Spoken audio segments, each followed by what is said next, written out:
say something mean, she'll tell me the truth. Clearly, this doesn't make much sense. It seems like Jason might be trying to portray his wife as a manipulative and toxic partner.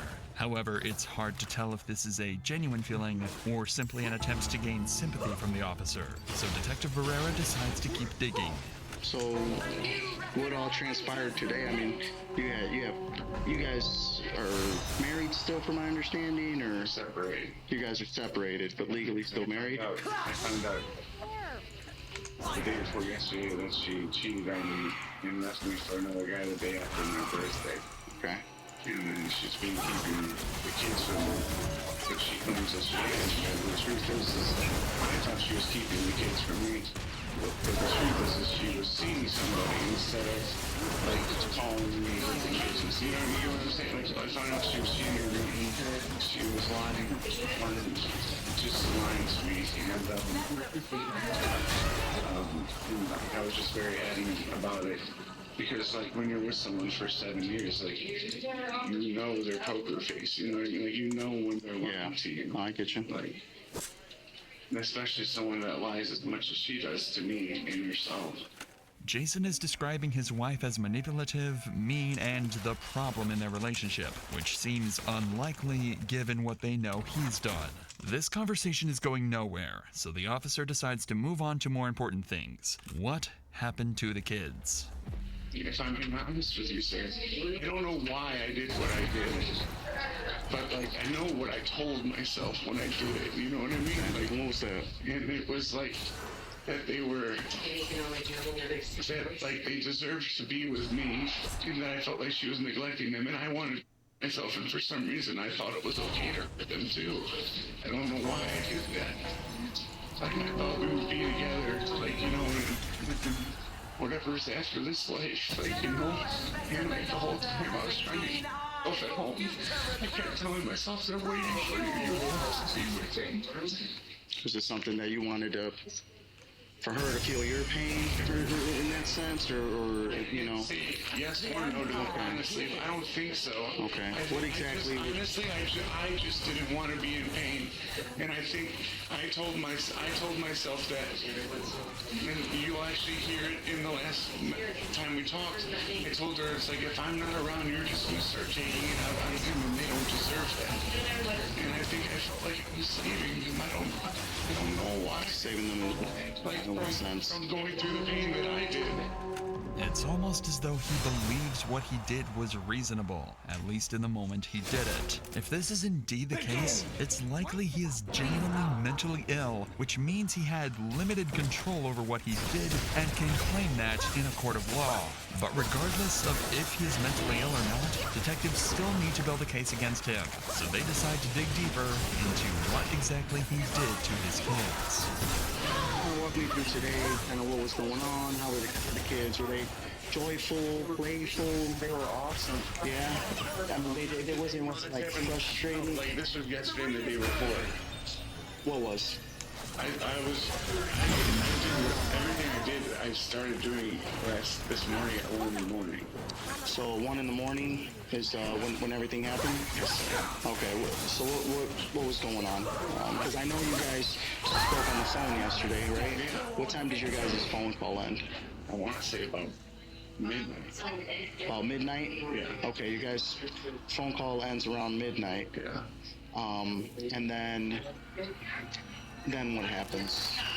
Were you drinking? You say you don't drink, right? Okay. No. Hey. Absolutely. Okay. So then what kind of happened? What kind of triggered you after the phone call ended? Were kids sleeping, or were they up? We were Everybody was watching TV, and then I had to give him a bath. Yeah. And like, I don't know, like, I just, something in my brain snapped because of the things she said to me on the phone. What was it that she said? That I you know, it's weird because she did say some nice things to me in the end, but it's like, she said that was nothing, that I deserved nothing, that I was a terrible father, a terrible husband, and like all these things, and it was like, I don't know, like, something snapped in me, and I know that makes it seem like I was trying to get back at her, but it was like, it wasn't, it was never about getting back at her. It was as fucked up as it sounds, was doing something for myself. Okay. And like, that's what I told myself it was. The detective makes a final note and leaves Jason on a little break before they can continue questioning. There might be something Jason hasn't mentioned yet. Something like a sheet of paper with his handwriting lying on a kitchen table and a short note on the board. Detective Barrera comes back shortly after and informs Jason that there will be cops watching him for the next 24 hours to make sure he doesn't run away or try to harm himself.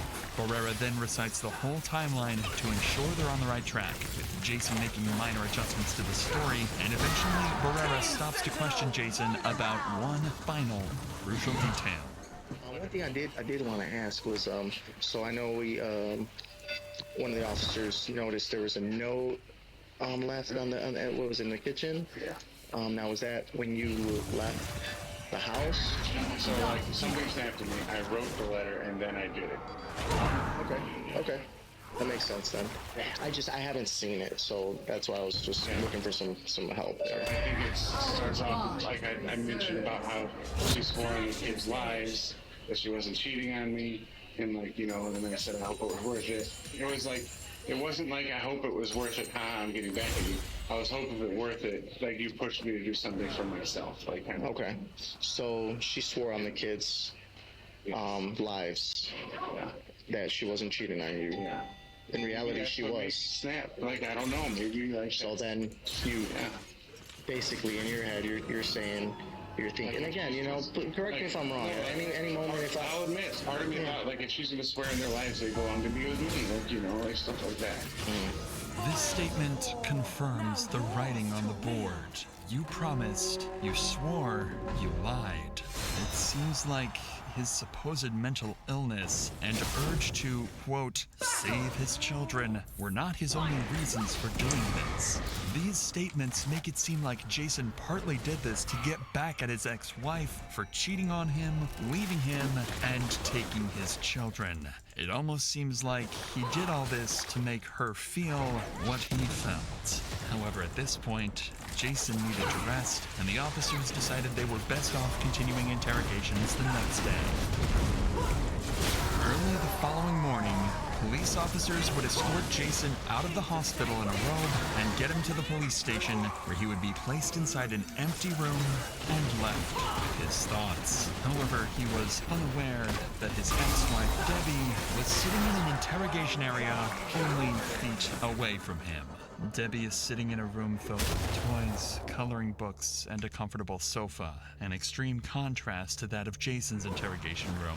The reason for this is that they know for certain Debbie wasn't behind any of this, and that she's likely extremely traumatized and vulnerable right now. Their best chance at getting any information from her is to ensure that she feels as comfortable and safe as possible.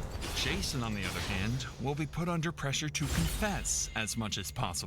As of now, Debbie has no confirmation that Jason was the killer. She also doesn't know that he was caught just hours earlier. So now, it's time to break the news.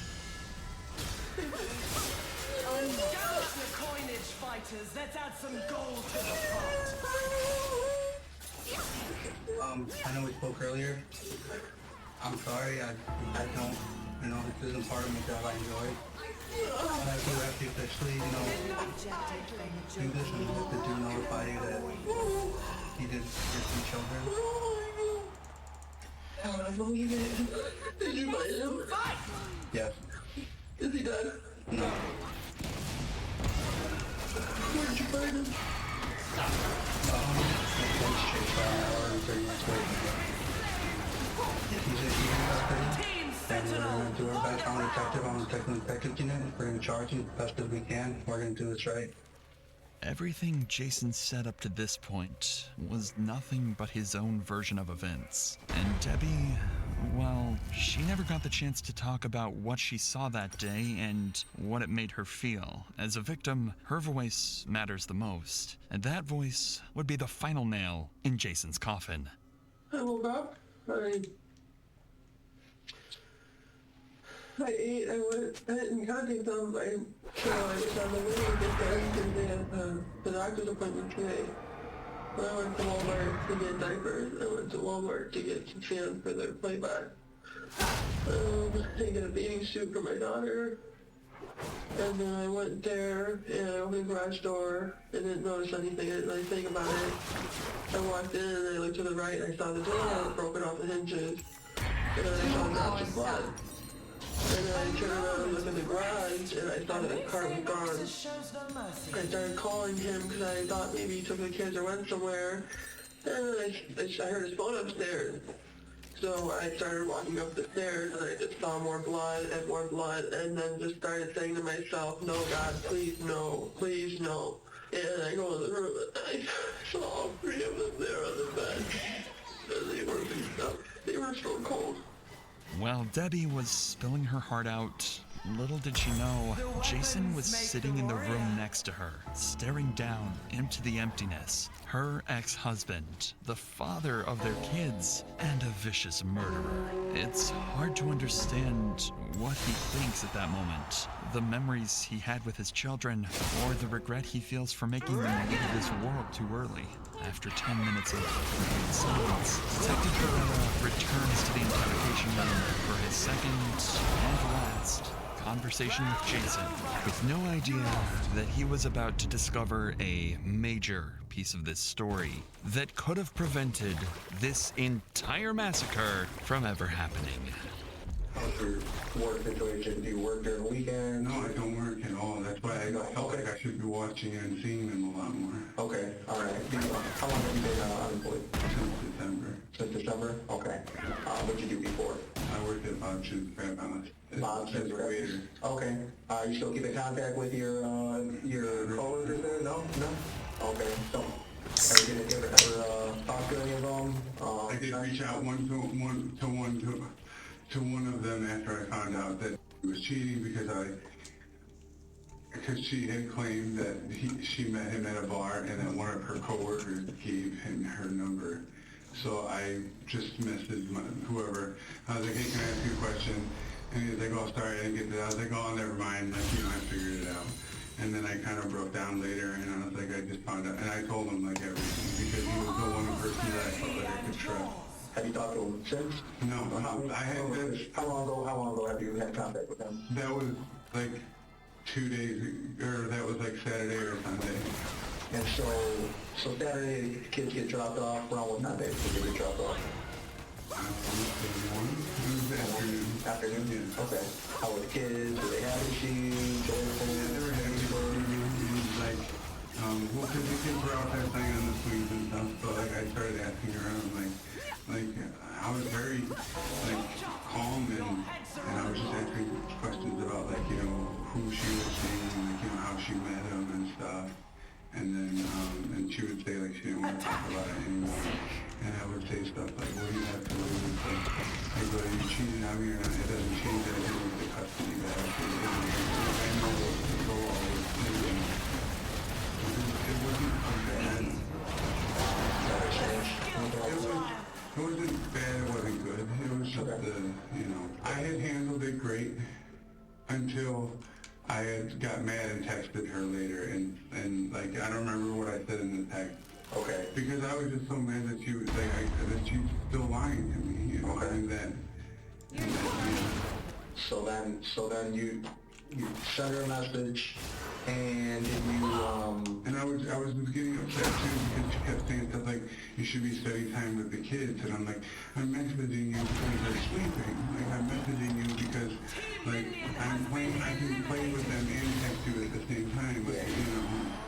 With all of these events combined, there would be one last phone call that pushed Jason to his limits. But that same phone call could have prevented this murder, if not for Jason's hatred. And you mentioned it was the phone call that kind of set things off, maybe.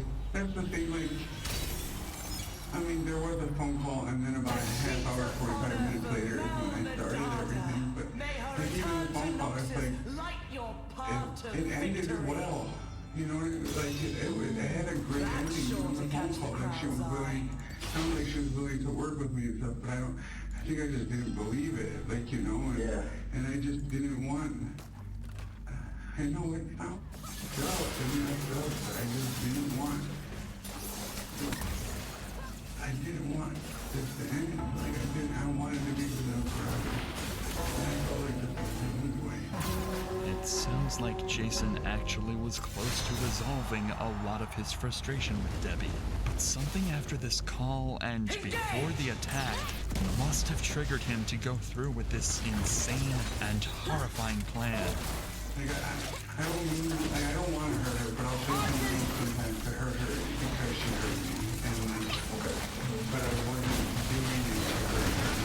That was not my intent. Because like, if that's what I wanted, if I really wanted to hurt her, I would stay home. I would have waited for her to see the kids like that, and I would have hurt her too. You know what I mean? Like, I would have... I believe you, Jason. Yeah, I don't think by any means am I sitting here saying you wanted to hurt her, you know? I mean, again... I don't want to hurt anybody. A selection from our wealth. Now, let me ask you this. Now, you knew at some point she would come and find you guys.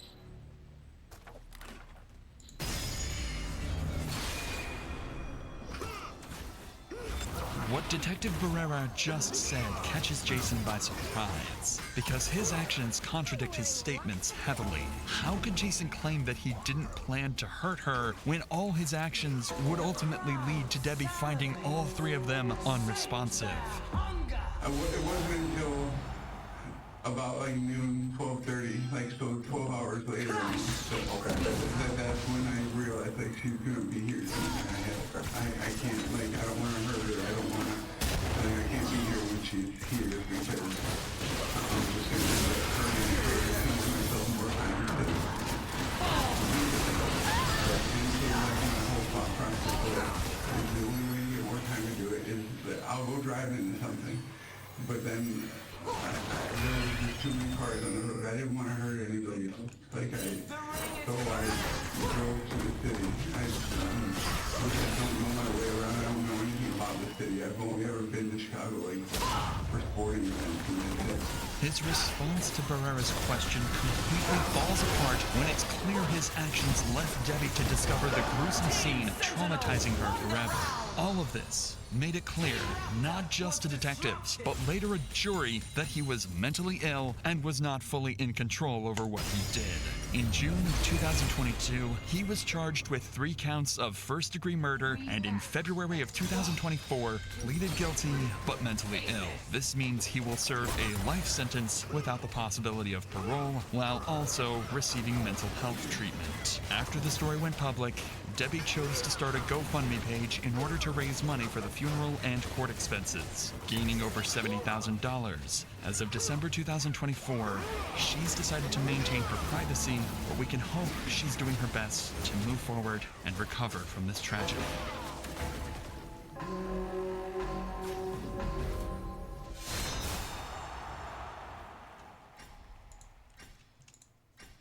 Begin! Other guns.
Poro has been eliminated.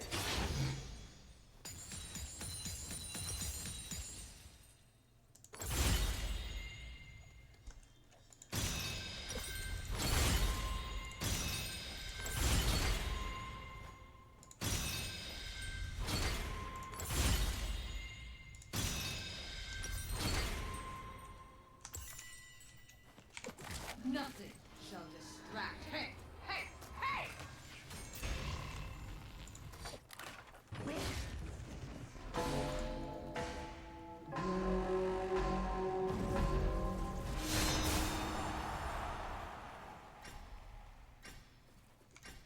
Battle!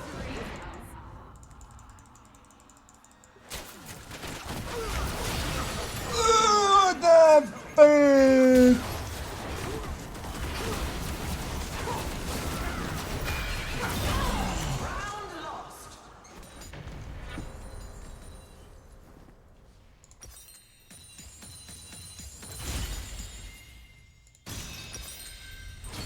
The Empire giveth. You think I'm crazy? You should see my sister.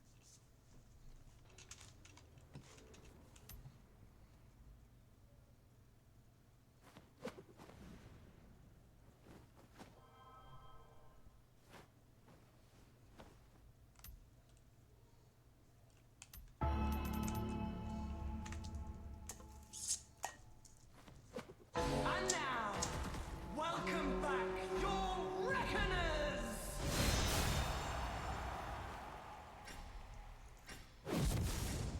Fight! Right.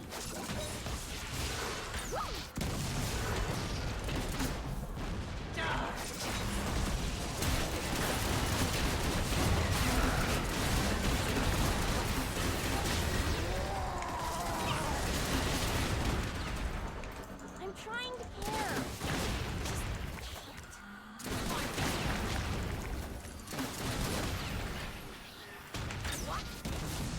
The pit is aflame!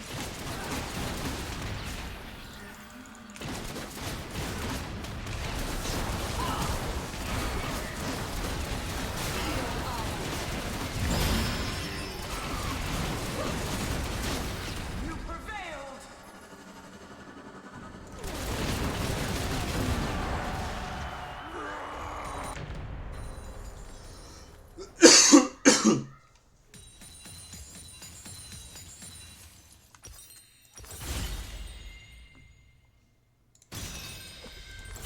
For the thrill of combat, we spare no expense.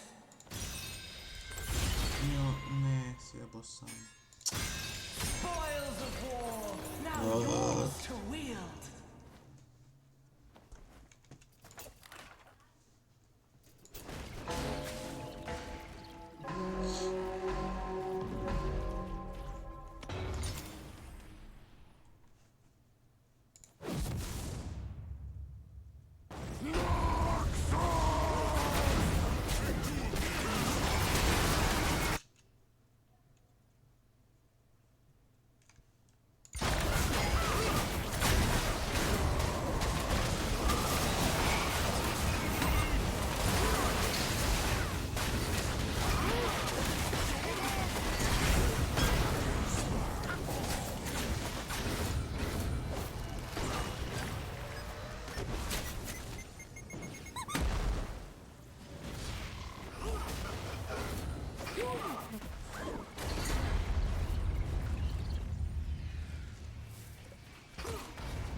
Team Krug has fractured!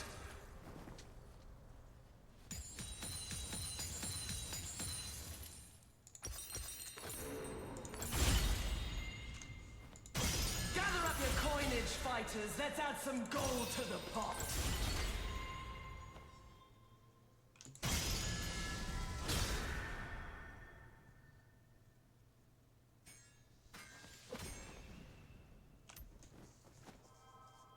Enough idling! Volraknen awaits!